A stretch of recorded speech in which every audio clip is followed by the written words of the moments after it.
తెలీదు. కానీ only thing ఏంది మనం బాధపడాల్సింది, మన ఇంట్లో పిల్లలు, మన నెక్స్ట్ ఫ్యామిలీలో కూర్చున్నప్పుడు ఇది కామన్ అయిపోద్దు. ఒకటే బాధ ఏందంటే, ఈ యొక్క అట్మాస్ఫియర్ మనము ఇంట్లో పూజలు లేదా ఒక మంచి ఎథిక్స్ నేర్పిస్తూ వాళ్ళకి ఎడ్యుకేషన్ నేర్పించేటప్పుడు ఈ సడెన్‌గా మనకు తెలీదు. ఇప్పుడు రిమోట్ ఈజ్ వెరీ యాక్సెసిబుల్. ఏందంటే ఎవరి చేతిలోనే ఉంటుంది. మనం ఈవెన్ సెల్‌లో కూడా డౌన్‌లోడ్ చేసుకోవచ్చు అది. సెల్‌లో కూడా డౌన్‌లోడ్ చేసుకోవచ్చు. కాబట్టి ఒక సర్టెన్ ఏజ్ వచ్చినాక పిల్లలు ఏం చేస్తున్నారని పేరెంట్స్ ఆహ్, కట్టి పెట్టడం అనేది it's un highly impossible. Because 17, 18 years తర్వాత they are staying in hostels along with friends. ఇదివరకంటే అంత లేదు గానీ, ఇప్పుడు almost everyone are staying in hostels. Parents దగ్గర ఉండట్లేదు. చాలా I think hardly 20-30% are staying with parents. Little bit control చేసుకోగలుగుతాం. కానీ దీనికి మించి హాస్టల్స్‌లో ఉండి, దాని తర్వాత వాళ్ళిది హ్యాబిట్ అయిపోయి, ఫ్రెండ్‌షిప్‌ని గూడా మనం ఇట్లా చేసుకుంటే ఇట్స్ నాట్ ఎ రాంగ్ అనుకోని గూడా అనుకోవచ్చు. మేబీ ఉంది.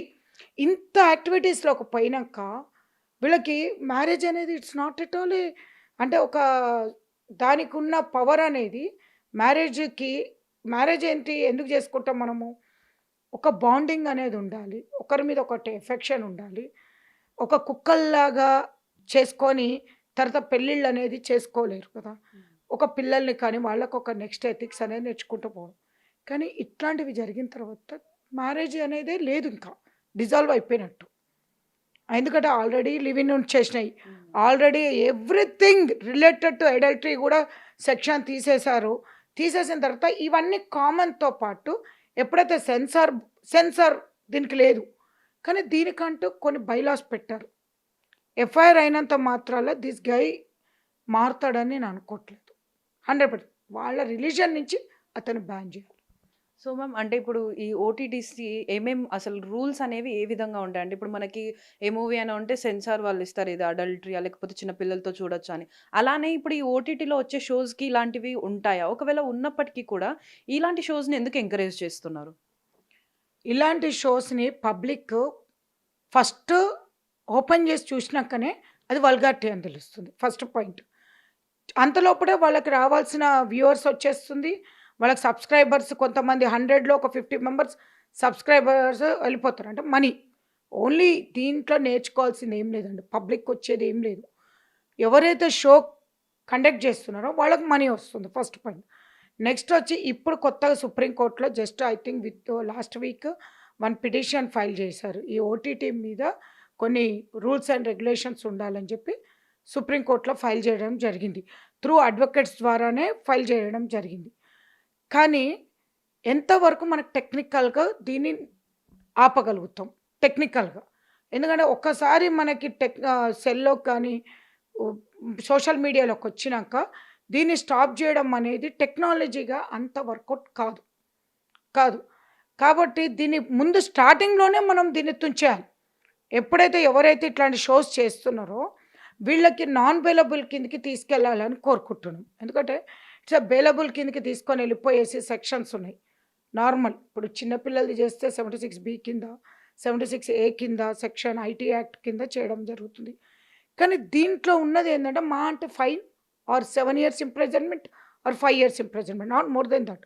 దీంట్లో గూడా ఏందంటే వాళ్ళు బెయిల్ తీసుకొని బయటకొచ్చినాక అగైన్ దే విల్ హాబిచ్యుయేట్. పెద్ద ఒక్కసారి పరువు పోయినాక మళ్ళీ నెక్స్ట్ టైమ్ పరువు పోవాల్సిన అవసరం లేదు. వీళ్ళకేంటంటే ఏముంది ఇప్పుడు ఇంకోటేందంటే వీళ్ళు లేడీస్‌ని పట్టుకొని హీరోతోటి నువ్వెలా జేస్తావు అని అంటారు. హీరోస్‌కి కొన్ని రూల్స్ ఉంటాయి. వాళ్ళు గూడా విచ్చలవిడిగా జేయరు. ఇప్పుడు నార్మల్ మూవీస్ చేసేవాళ్ళు వాళ్ళని పట్టుకొని ఇట్లా చేయమంటే చేయరు. వీళ్ళకి నేర్పిస్తుందేందంటే, నువ్వు బయట హీరోస్‌తోటి జేస్తే ఎట్లుంటది మూవీస్‌లో అన్నట్టు షోలో ఏదో. దానికి దీనికి సంబంధమే లేదు. దానికి ఒక కరెక్ట్‌గా ఒక ఓటీటీ ప్లాట్‌ఫామ్‌లలో కన్నా ముందు థియేటర్స్‌లో రిలీజ్ అయితాయి. థియేటర్స్‌లో 1 వీక్ అయిన తర్వాతనే దీంట్లో ఓటీటీలోకి తీసుకోవాలి. దానికి ముందే సెన్సార్ అయ్యి వస్తాయన్నమాట.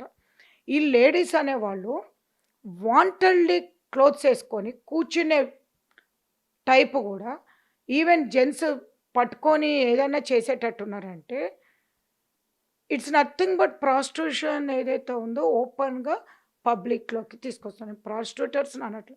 ప్రాస్టిట్యూషన్ గురించి నేను మాట్లాడట్లే. కానీ దానికంటూ ఒక సెపరేట్ ఉంది కాబట్టి దాన్ని పబ్లిక్‌లోకి తీసుకొచ్చినంక రేపొద్దున అమెరికాలో మనకు తెలుసు రోడ్డు మీదనే కిస్సులు పెట్టుకుంటారు, హగ్గులు చేసుకుంటారు. మేబీ వాళ్ళ కల్చర్‌కి తగ్గట్టు. కానీ మన ఇండియాలో నార్త్, సౌత్, వెస్ట్, ఈస్ట్ అంతా ఒక దగ్గరనే ఉన్నాం మనం. ఏదైనా గాని మనమంతా గూడా ఒక ఇండియన్స్ అంటేనే ఒక రెస్పెక్ట్ తోటి ఉన్నవాళ్ళం. ఇక్కడ రిలిజియన్ చూసుకుంటే ఇంకా నేనింకా ఈయనని అనకూడదు. రిలిజియన్ వైస్‌గా. మన ఇండియన్స్‌కి ఉన్న కల్చర్ బయట రెస్పెక్ట్ ఎక్కడి నుంచి వస్తుంది మనకి వేరే కంట్రీస్ నుంచి. ఓన్లీ మన ఒక డ్రెస్సింగ్ గాని, మన బిహేవియర్ గాని, మన ఒక అంటే రిసీవింగ్ పద్ధతి గాని, ఒక మహిళ ఎట్లా ఉంటారు అనేది అన్ని కమ్యూనిటీస్‌లో అండి. ఈవెన్ హిందూస్ కానియండి, ముస్లిమ్స్ కానియండి, క్రిస్టియానిటీ వాళ్ళకంటూ ఒక పద్ధతుంది. ఇట్లాంటి వర్స్ట్ నా ఎదవల నా కొడుకులు అంటే ఇట్లాంటి వీడిని ఏమని తిట్టాలి? ఇప్పుడు ఈ సోషల్ మీడియా ముందు నేను వల్గర్ లాంగ్వేజ్, అన్‌పార్లమెంటరీ లాంగ్వేజ్ తిట్టకూడదు. కానీ అయినా చెప్తున్నాను వీడిని చెప్పేసుకొని కొట్టినా తక్కువనే.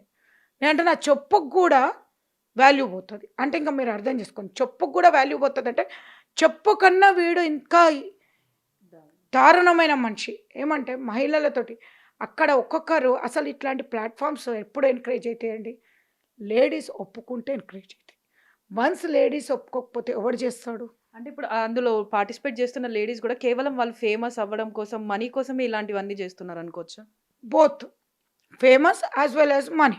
ఈ 2 కాకుండా అయితే షోకెళ్ళరు గదా!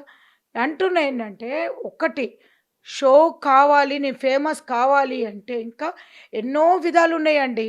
నేను చూస్తే కొంతమంది అందంగా లేని హీరోయిన్స్ గూడా, ఇంకా వాళ్ళ పేర్లు చెప్పొద్దు గానీ, వాళ్ళకసలు ఫేస్ బాగుండకున్నా వాళ్ళు ఇప్పుడు టాప్ మోస్ట్ హీరోయిన్స్ అయ్యారు. ఎంతో అందంగా ఉన్న వాళ్ళు గూడా హీరోయిన్స్ కాలేకపోయారు.